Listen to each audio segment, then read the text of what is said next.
of the matter is, we watched this murder right in front of our own. All of these big deviants is all catching hell in 2024. They served a search warrant on me, which allowed them to view and photograph my body, including my... Katt Williams has dropped yet another bombshell, and this time, he has finally revealed why Oprah Winfrey was allegedly afraid of Michael Jackson. We're not in a fair fight. Mm-hmm. We're already outmatched and outgunned at all points. But hold on, it's not just about fear, it's about power, influence, and the shadowy secrets that Jackson may have tried to expose about the industry. Black artists have been taken advantage of. People from James Brown to Sammy Davis Jr., some of the real pioneers that inspired me to be the entertainer that I am. These artists are always on tour. Was Oprah really a key player in this high-stakes game of control? Or was she protecting something far bigger than herself? Let's find out. Rumor has it that Oprah, with all her power and influence, saw Michael as a serious threat to the empire she worked so hard to build. And get this, she wasn't alone. Word on the street is that her so-called inner circle felt the same way. Together, they were like the ultimate gatekeepers, controlling so much influence that they could shut down even the biggest names if they wanted to. That's why they worked even harder to find a way to silence me. What happens when you're the greatest at the beginning? Nobody wants you to open up for them because you're going to make them look inferior. From the jump, Michael Jackson's 1993 interview with Oprah Winfrey was a moment. For millions of fans, it seemed like a rare opportunity for the king of pop to clear the air and address all the wild rumors about his life. But for those who know how Hollywood really operates, that interview had a whole different vibe. Like it was less about giving Michael a voice and more about shutting him down. Some say it was all part of a bigger plan, with Oprah allegedly playing her role to perfection. Was she pushed by powerful players behind the scenes to discredit Michael before he could spill the industry's darkest secrets? A lot of people seem to think so. You are not taking anything to change the color of your skin. Oh God, no. You did not purposely. We're trying to control it, and using makeup evens it out because it makes blotches on the skin, and I have to even out my skin. So what really went down? Oprah Winfrey landed a mega interview with Michael Jackson at his iconic Neverland Ranch, a sit-down that became the most watched interview in TV history. The idea was to clear the air and squash the crazy rumors that had been haunting Michael since the mid-'80s. And let's be real, the rumors were wild. People thought he wanted to look white, change his gender, owned the Elephant Man's bones, slept in an oxygen chamber, was secretly married to Elizabeth Taylor, had a psychic monkey for a best friend, lived a double life, and was somehow celibate too. Yeah, all of that. At first, the interview was supposed to give Michael a chance to set the record straight and show fans a glimpse of his real life. But things got awkward fast. Oprah wasn't pulling any punches. She went straight for the intrusive questions. When she asked about his appearance, Michael admitted to a nose job but shut down claims of other surgeries. Then, in a rare moment of vulnerability, he opened up about having vitiligo, the skin condition that caused his changing skin tone. I have a skin disorder that destroys the pigmentation of the skin. Is something that I cannot help, okay? But when people make up stories that I don't want to be who I am, it hurts me. If you watch the interview closely, you can feel the tension.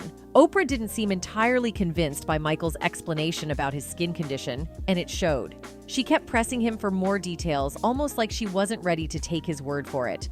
And then there's the way she kept interrupting him, cutting him off just as he was starting to explain himself. It's like she didn't want him to fully elaborate on why his skin color had changed, leaving fans wondering if she had her own agenda during the whole exchange. There, as I know of, there is no such thing as skin bleaching. I have never seen it. I don't know what it is. Well, they used to have those products growing up. I used to hear, always use bleach and glow, but you'd have to have about 300,000 gallons. She cut him off again when Michael tried to share how deeply the whole situation affected him.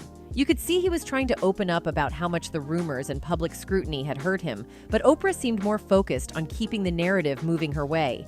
It felt less like a conversation and more like a power play, leaving many fans wondering if she truly cared about Michael's side of the story, or if she was steering the interview for a different reason. It's the situation here. So please, when people see something like that... I just want to get this straight. Yeah. You are not taking anything to change the color of your skin. Oh God, no. Oprah didn't hold back when she brought up Michael's relationship with his father, Joe Jackson, a man long accused of harsh discipline during Michael's childhood. Michael admitted that his father's punishments and words were painful, but still expressed love for him and a desire not to upset him. Oprah, however, pushed further, questioning Michael's loyalty to his father and even suggesting therapy to deal with his past trauma. The tone was intense, and many felt she was crossing a line. But the moment that really got people talking was when Oprah took the conversation to Michael's romantic life. She outright asked if he was a virgin, a question that made viewers cringe. Michael, ever the gentleman, dodged the question, calling it a private matter, and instead shared that he was dating actress Brooke Shields at the time. He also mentioned his old-fashioned values, but Oprah's insistence left fans speculating about her true intentions. Was she genuinely curious? Or was this a deliberate move to chip away at his carefully guarded personal life? Out of nowhere, Oprah took a sharp turn, implying that Michael was hiding something or being dishonest. The vibe instantly shifted as she seemed determined to make him squirm. But she didn't stop there. Oprah started grilling Michael about his friendships with children, pressing him on why he enjoyed spending time with them. Michael, visibly uncomfortable, explained that he found peace in their innocence, something he missed out on due to his own stolen childhood as a global superstar. He shared that inviting kids to Neverland was his way of spreading joy and making up for what he never had. But Oprah wasn't buying it, or at least that's how it seemed. She pushed harder, outright asking if he ever shared his bed with the kids, hinting at something improper. The question struck a nerve, not just with Michael, but with his fans, who saw Oprah's approach as overly harsh, invasive, and downright disrespectful. To them, it felt like she was purposely trying to paint Michael in a negative light, and the timing couldn't have been worse. Just months after the interview aired, the first allegations of SA surfaced, turning Michael's world upside down and permanently staining his image. Fast forward to the release of the explosive documentary Leaving Neverland, where James Safechuck and Wade Robson detailed their alleged experiences with Michael. Oprah didn't just stay on the sidelines, she jumped back into the narrative, publicly supporting the accusers and even interviewing them to amplify their claims. Fans couldn't help but feel that Oprah had played a key role in both framing the narrative around Michael and keeping the controversy alive. The interesting things about Michael and his particular situation is that the started long before we ever met him. That particular sequence of events led many to believe that Oprah deliberately betrayed Michael Jackson. Followers expressed their sentiments through comments such as, "Oprah has always been shady. I remember the interview with Mariah and Whitney. Oprah was often quite rude to Mariah in several interviews and excluded her for the most part in the Whitney interview." Another one added, "I have never thought I would say this about Oprah, but it seems to me that she was and is about the money she can make off of someone." Oprah Winfrey faced significant backlash for airing a documentary that many viewed as a hit piece on Michael Jackson, particularly since he was never found guilty of the allegations against him. Critics pointed out the apparent contrast in her treatment of Jackson compared to her friend Harvey Weinstein, who was convicted and sentenced to prison. This disparity has sparked outrage among Jackson's fans and even his family.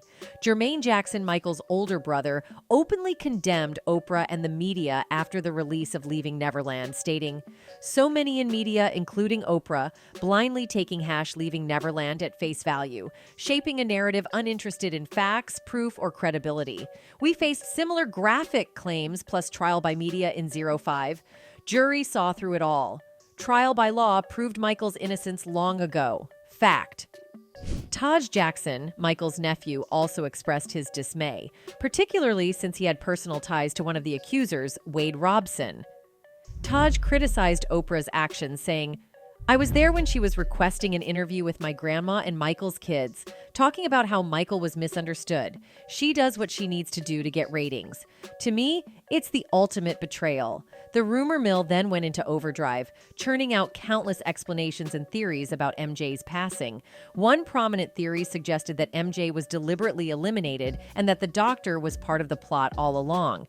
They also claimed that several medications were found at the singer's residence after his death, many of them listed under fraudulent names. According to a 2004 police report, the late singer was taking up to 40 anti-anxiety medications. As a result, fans believe that Dr. Murray was merely a victim of circumstances and should be let off with just a slap on the wrist. However, Paris Jackson, MJ's daughter, doesn't share those sentiments. Like her aunt LaToya, she believes her father was assassinated by people who were after his money and legacy. In an interview with Rolling Stone, Paris claimed that all the evidence points to this theory and that only true fans would understand it. He would drop hints about people being out to get him, she said, and at some point he was like, "They're gonna K me one day." Asked by interviewer Brian Hyatt if she thought her father was murdered, the 18-year-old replied, "Absolutely. Because it's obvious. All arrows point to that. It sounds like a total conspiracy theory, but all real fans and everybody in the family knows it. It was a setup." Paris Jackson believes that all true fans and family members know it was a setup and a lot of BS. However, unlike some fans and her aunt LaToya, she doesn't blame Dr. Conrad Murray entirely. Paris thinks the whole situation was like a chess game involving many people who had or wanted a stake in MJ's estate. She implied that the plot was far more complex and hinted that she knows more than she's letting on. By calling it a chess game, Paris suggested that revealing too much could complicate matters, as no one would want to take the fall for ending a musical icon whose fame and global reach could spell doom for anyone who tried to harm him. Thus, she believes the real culprits prefer to stay in the shadows and manipulate things from behind the scenes. So, Paris decided to keep what she knew to herself, hoping she could achieve justice for her father once she became rich and powerful. If she couldn't, the 25-year-old model hoped that someday her dad would get the justice he deserved. Speaking to Rolling Stone magazine, she said, "I definitely do want justice, but it's a chess game, and I'm trying to play the chess game the right way. And that's all I can say about that right now." Even Janet Jackson, who shared an especially close bond with her brother, reportedly believes Oprah sought to damage Michael's career and tarnish his legacy. The family's collective disappointment underscores their view that Oprah betrayed Michael and contributed to the unjust vilification of his name. Who were you closest to when you were growing up? Mike. Yeah, we were incredibly close. If there's one person who's likely seething over Oprah's role in tarnishing Michael Jackson's name, it's got to be his sister, Janet Jackson. She's seen firsthand the toll the allegations took on her brother, and no doubt watching Oprah continuously amplify the accusations must have felt like a betrayal to the family. My brother would never do something like that, but I'm still guilty by association. Now that Oprah's actions are finally being called into question, especially for her role in damaging the careers of Black entertainers, the Jackson family, particularly Janet, still hasn't let go of the grudge against her. Multiple media outlets have reported that sources close to the family believe Oprah initiated a sort of hate campaign against Michael, and they've never forgiven her for it. The Jacksons feel an apology from Oprah is long overdue, with many close to them believing that Oprah's actions were less about journalism and more about tearing down one of the most iconic figures in music history. The resentment lingers, and it seems like the family won't rest until Oprah acknowledges the damage she caused. Do you think Oprah betrayed Michael? Absolutely. Absolutely, 100%. And I feel like she betrayed not just him, but my family. Now, Katt Williams has become a big whistleblower, pulling back the curtain on the hidden truths behind Hollywood's glamorous facade. He's not holding back, constantly dropping bombshells that are shaking up the entertainment industry. And the fact of the matter is, we watched this nigga get murdered right in front of our own face. And the nigga knew it was finna happen. He told us, and we didn't know. Alongside his reports on the alleged conspiracy surrounding Michael Jackson's death, Katt Williams has been outspoken about challenging the depiction of Black actors wearing feminine attire in the entertainment industry. It might also be said that there's nothing funnier than a Black guy in a dress. Okay, well. Katt, known for dropping some serious truth bombs, has apparently just released a missile that's bound to shake up the grapevine for weeks. The 52-year-old comedian's latest comments come right after a series of statements from Michael Jackson's family and friends about the late music icon's passing. So, what exactly did Katt say? And why should other prominent Black artists be paying attention? Nigga knew it was finna happen. He told us, and we didn't know. He named his last tour, "This Is It." A video circulating online shows Katt Williams dropping some truth missiles about the passing of one of the greatest musicians of all time, Michael Jackson. In his usual no-holds-barred style, Katt Williams insinuated that the pop icon was eliminated by certain industry players right before our eyes. While the official narrative claims that Michael Jackson overdosed on medication, Katt suggested it was all part of a larger plan. According to Katt, Michael knew what was coming and dropped hints about the sinister plot against him, but people didn't pick up on it. One of those hints, Katt claimed, was the name of Michael's last tour. This Is It. Katt Williams alleged that Michael Jackson knew he was nearing the end of his life and that he wouldn't survive to organize another tour, which is why he named it This Is It. True to MJ's words, the tour turned out to be his last, as he passed away the same year he made that announcement. The comedian noted that MJ didn't announce the tour in a celebratory tone. Instead, he seemed exhausted, as if he was tired of fighting the evil forces in the industry and had resigned himself to his fate. Katt Williams appears to believe that MJ's passing was pre-planned by industry power players who were threatened by the influence he held. Many fans who watched Katt's video seem to agree with his theory. One of them wrote, "This is it! This is why Katt can't be canceled. Nobody would have come up with this joke but Katt, so when people want to know why they can't make Katt go away, this is it! This chit right her! This chit right her!" Another one added, "Everybody laughing, and if you put them on mute." Katt is telling nothing but the actual factual scary truth.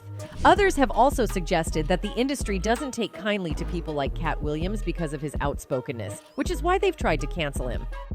One fan commented, "Never in a million years did I think that this dude would be a voice for truth and reason.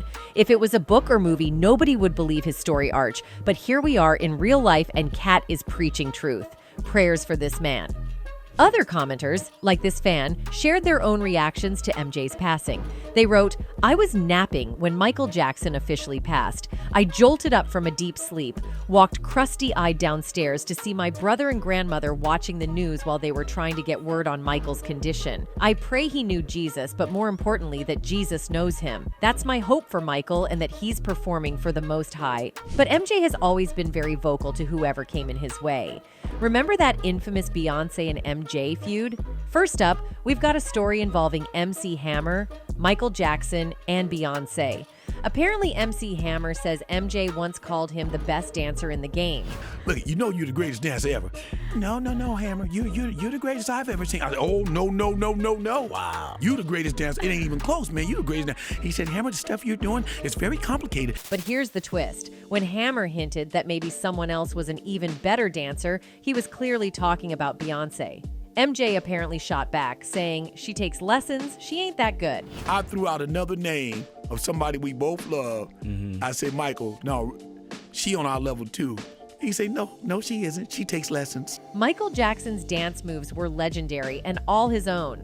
Unlike most artists who hire choreographers, MJ was the mastermind behind his own routines. So when he made that comment about Beyoncé taking lessons, it was kind of a subtle jab, implying that while she was an amazing performer, her moves weren't exactly original. And given Oprah's history, she is not in people's good books. It seemed like Katt had been biding his time for the perfect moment to critique people's talents, skills, and content quality. The podcast episode, spanning almost 3 hours, was a relentless exploration of shade directed at Oprah, Steve, Kevin, and Ricky, among others. Even figures like Martin Lawrence found themselves in the crossfire. It was a masterclass in both stirring the pot and fearlessly speaking truth to power. All of these big events is all catching hell in 2024. It's up for all of them. It don't matter if you Diddy or whoever you is. Oprah has been facing some serious heat lately, with accusations of trafficking and enabling by powerful figures like Jeffrey Epstein, the infamous convicted and Hollywood mogul Harvey Weinstein. It all started when a 2003 interview with Dolly Parton resurfaced in 2021, where Oprah pressed Dolly on her plastic surgery, which quickly went viral for all the wrong reasons. That moment sparked a firestorm, with actress Rose McGowan, one of the original voices of the #MeToo movement, calling Oprah out in a now-deleted tweet. McGowan raised major concerns about Oprah's connections, especially her ties to disgraced producer Harvey Weinstein and her sudden withdrawal from producing a documentary that highlighted Russell Simmons' assault accusers. In the tweet, McGowan expressed her doubts about Oprah's authenticity, accusing her of being complicit in a toxic power structure for personal gain. Oprah, once hailed as a beacon of empowerment, now finds herself caught up in a web of controversy that's making fans and critics alike question her true role in Hollywood's darkest circles. Oprah's ties to Harvey Weinstein have been a lingering source of controversy, especially in light of the #MeToo movement. In 2018, singer Seal accused Oprah of knowing about Weinstein's misconduct, but doing nothing to stop it. In a now-deleted post, Seal wrote, "Oh, I forgot, that's right. You'd heard the rumors, but you had no idea he was actually serially assaulting young starry-eyed actresses who, in turn, had no idea what they were getting into. My bad." When you have been part of the problem for decades, but suddenly they all think you are the solution.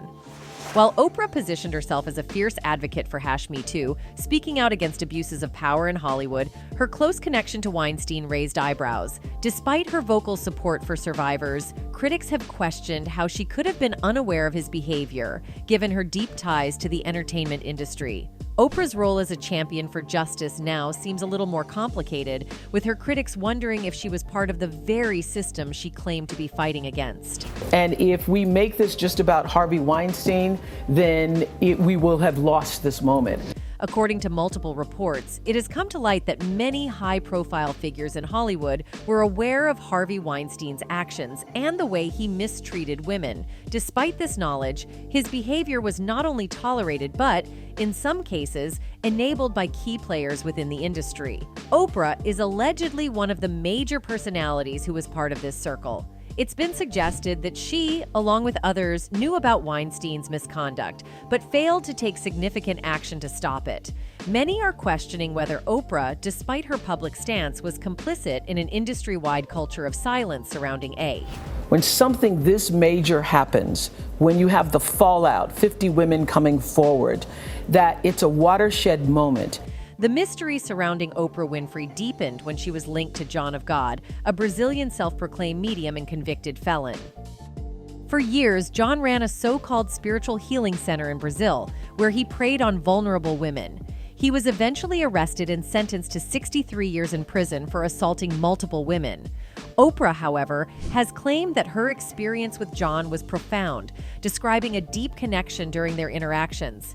She invited him to appear on her show and even traveled to Brazil to meet him before his arrest. This is an interview I wasn't sure would ever happen. One of the most famous spiritual healers in the world rarely talks to anyone on camera.